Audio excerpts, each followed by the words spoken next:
A Case of Conscience by James Blish.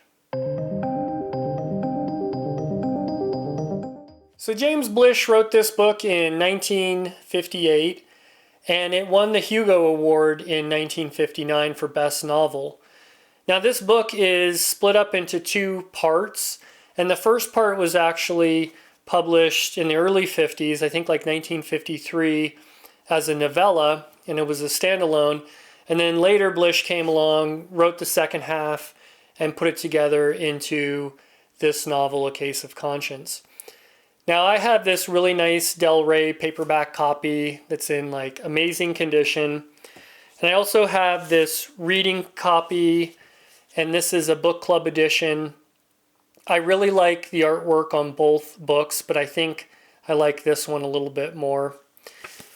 Another thing to note is Blish, when he finished writing this final book, which I'll show you here, he realized that he had written 4 books that all kind of had this same thematic element. And so he decided, way after the fact, this wasn't intentional, that he would say these are under a series called After Such Knowledge.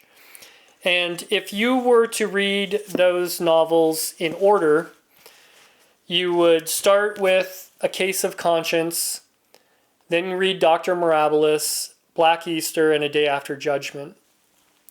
Another thing to note is later they put these together in an omnibus edition called The Day After Judgment. And if you see that book, they actually have the order changed a little bit. It goes Dr. Mirabilis, Black Easter, Day After Judgment, and A Case of Conscience. This is more of a chronological order of the events that happen, because Dr. Mirabilis it takes place in the 13th century. I recently tried to read this and ended up DNFing it just because I had no idea what was going on.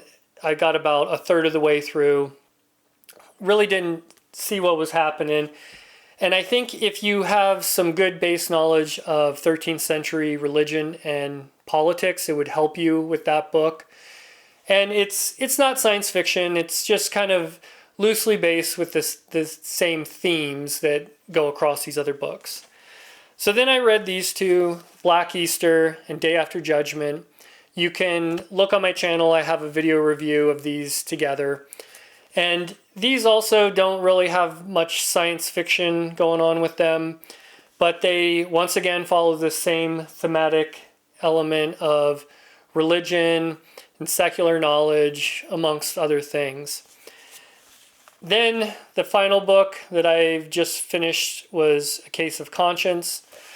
After finishing that, besides Dr. Mirabilis, I could say pretty safely there's probably no real order you need to read them in, except these two books really go together. You shouldn't read one without the other, and you should read Black Easter first and then Day After Judgment.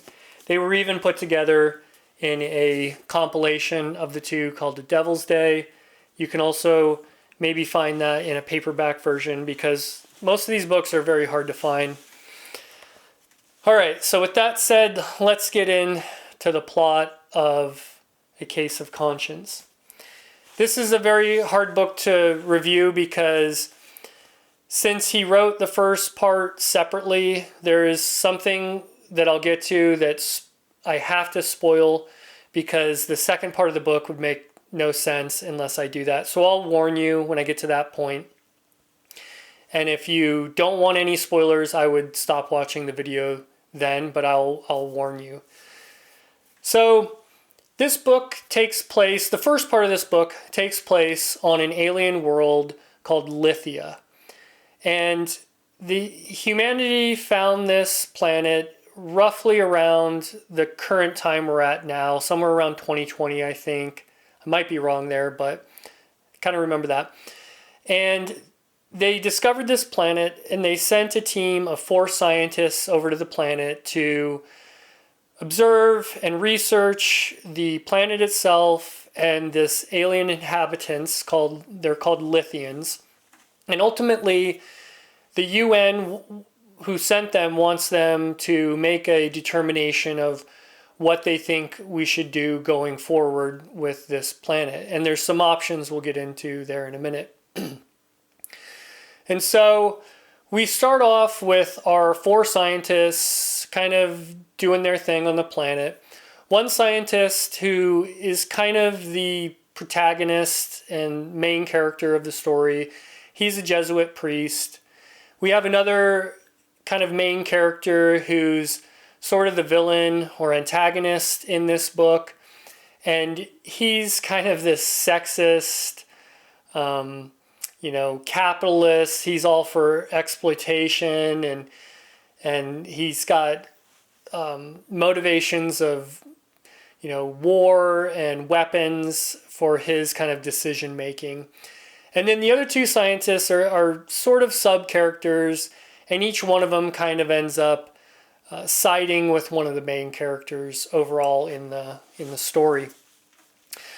Now, the planet itself is pretty cool.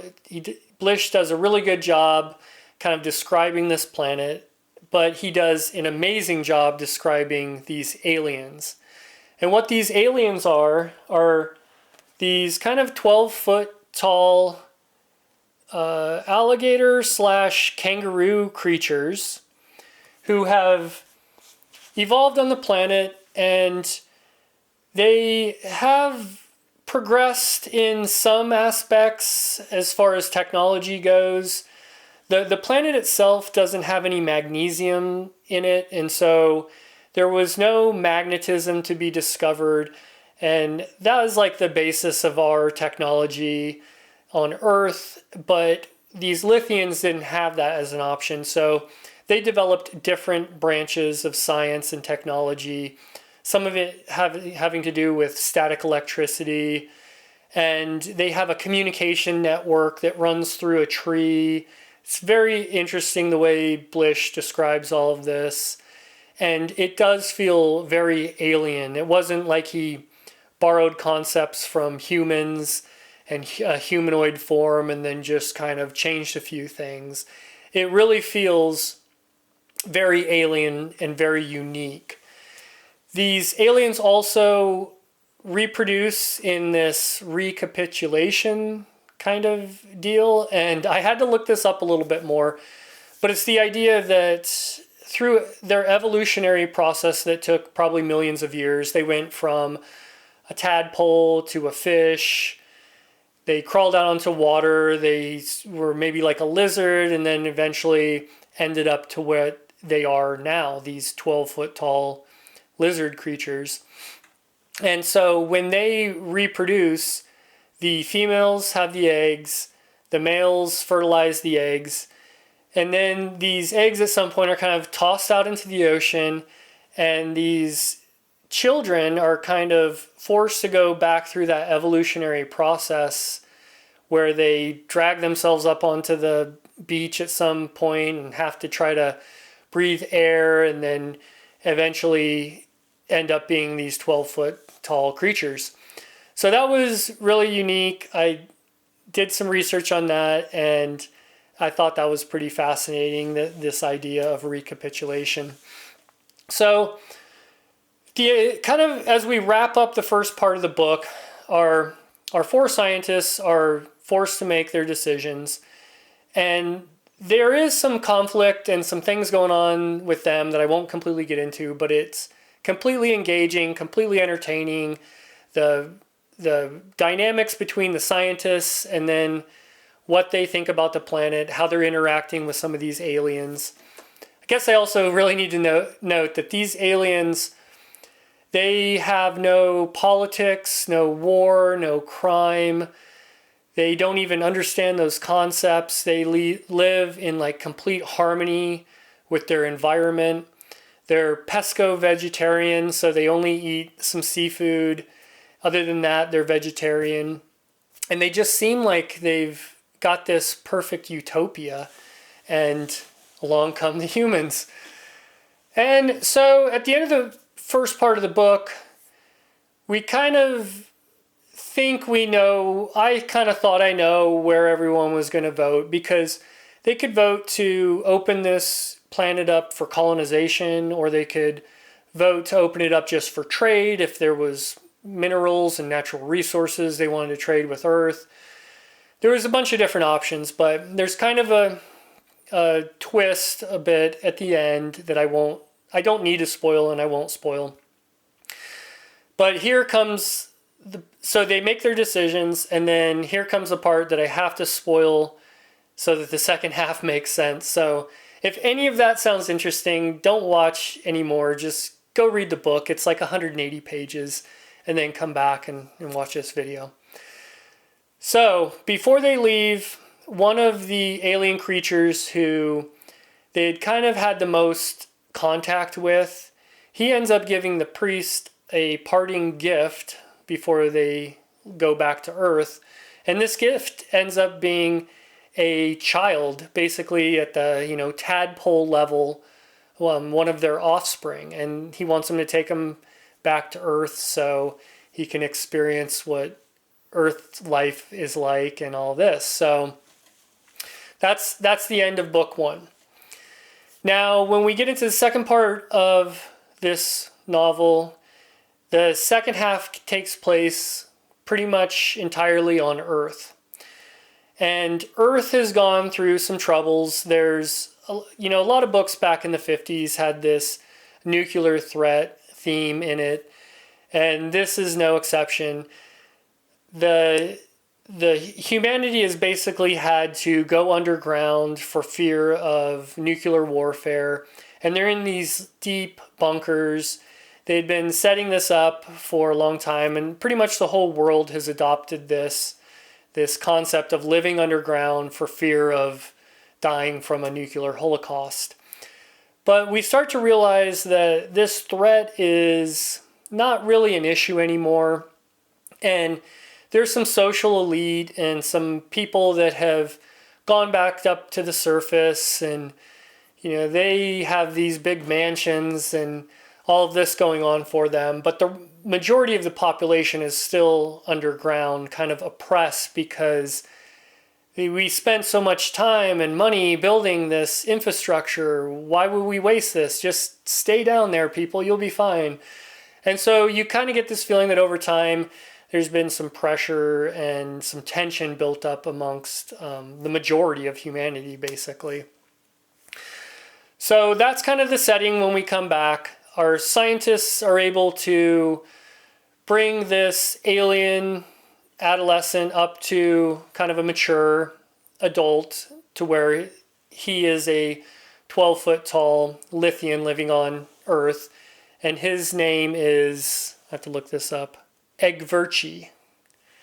So Egverchi is been raised on the planet. He has a little bit of DNA memory from his lineage, from his family tree, his line. Blish goes into that a little bit, not completely, but he has some knowledge of his homeworld and his, parents and all of this. But basically he's raised and exposed to humanity on Earth. Also, we have a couple other things going. We have our priest.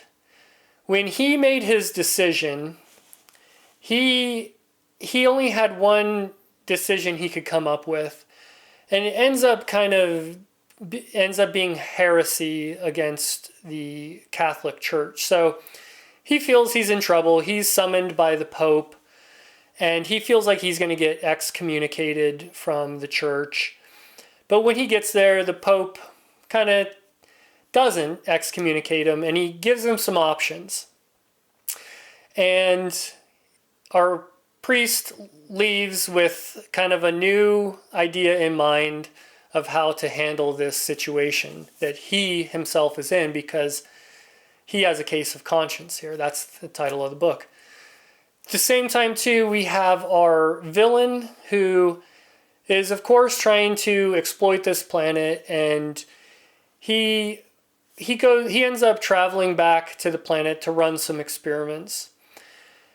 Also around this time, we have Egverchi, the alien who's on Earth, and he's getting invited to these social elite parties, and he's kind of doing his own thing, and he's becoming a celebrity, and he starts a TV show, and he starts kind of inciting these people who've been living underground under this tyranny. He kind of starts inciting them to rise up against that tyranny. So you've got all this kind of building.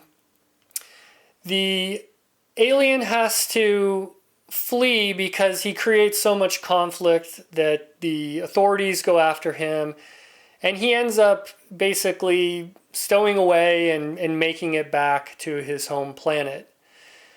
And at the conclusion of the book, we have our priest who he was chasing Adverchi up to the moon, and he's on the moon with some others, and he gets a chance to kind of redeem himself or solve this problem that he's had in his head.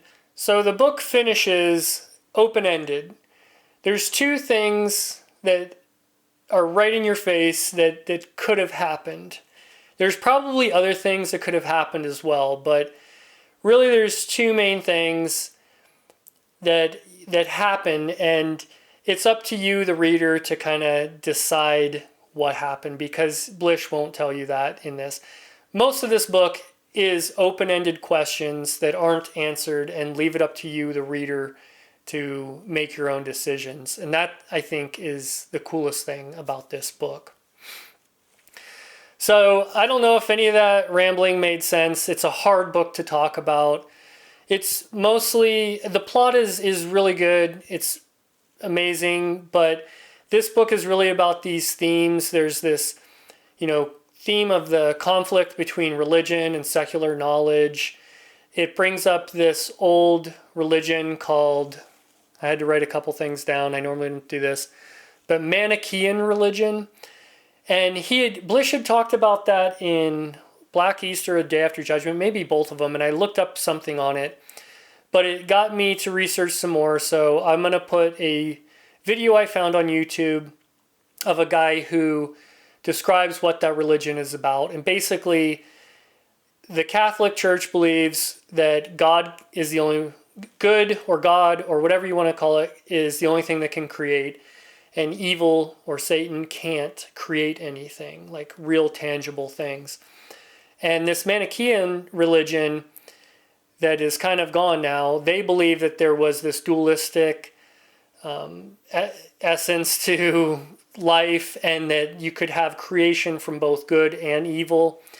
And it's kind of like our decision to, of course, try to be good and do good things. So that is a theme that I thought a lot about, very interesting. There's themes about capitalism, war, whether or not money is a form of slavery. There's so many themes that are brought up, and Blish, he mentions in one of the other books, he's agnostic. He tried not to color the story with his views. I'm sure something snuck in there, but he really gives you both sides and lets you kind of make your own decision. And that is kind of the coolest thing about this book that I think I like the most. And going right into pros and cons, that's my favorite pro of this book. Just the themes and the open-ended thought experiments that have to go through the reader's head in order to, make it through this book. His writing's good. I can't fault it much for that. The second half gets a little, it just didn't flow as good to me personally as the first half. So another pro would just be how much passion and research Blish put into this. You could tell, and he mentions that this is kind of what he wanted to write. I get the feeling like he was writing Star Trek novels for a paycheck, but when he finally got time to do something that he was really interested in, that's when he wrote these books. This was something he was passionate about, and it comes through with the writing. He mentions things in here that you could spend weeks researching and probably still not know as much as Blish knew about these things, and it just really comes through in the writing. As far as negatives, there isn't a ton of negatives, but there's some iffy science. There's some unexplained science. You know, there's a few character motivations that while I was reading it, I didn't really think of it too much. But then as I was going back and thinking about it, I kind of got hung up on some character motivations. There wasn't a motivation explained outright about why this character would do such a thing. And it's a short book. I think this could have been probably like a 400-page book to completely hash everything out. But overall, I thoroughly enjoyed it. I think I'm going to give it a 4, a very, very high 4. There's just a couple things in the second half that I didn't like quite as much, but you could tell how influential this book is. You don't get a lot of science fiction with this religious theme. Stranger in a Strange Land comes to mind, Cantabile for Leibowitz, and Lord of Light maybe, but I've read those first two. I'm really excited to go back. I have them on my list to reread them in this series I'm doing. So I want to see how much influence came from Blish, because Blish wrote this before those other works came out. So really, if any of that sounded good and you want a little bit of religion thrown into your science fiction, then pick this one up and you'll be thoroughly happy with it, I'm pretty sure. So that's about it for that video. What I'm going to be reading next is The Wanderer by Fritz Leiber. And this is another selection in the Masterpieces of Science Fiction I'm doing.